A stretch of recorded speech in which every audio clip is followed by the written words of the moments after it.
Qamar Yuusuf jechuun matamti isaa alaabaa Oromoo jechuudha hiikni isaa.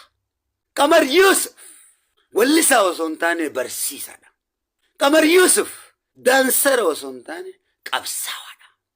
Kaleessa soora noggaaddu Haacaaluu noggaaddu jechaa akka saree dutaa turre hangaarratti dutaa turre jirra.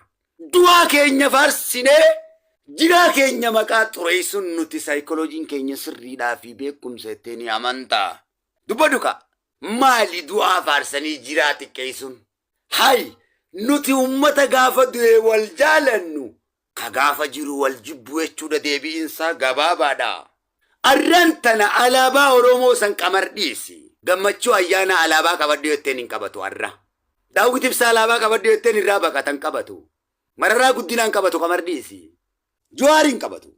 Alaabaa akka qabannu barbaaddaa?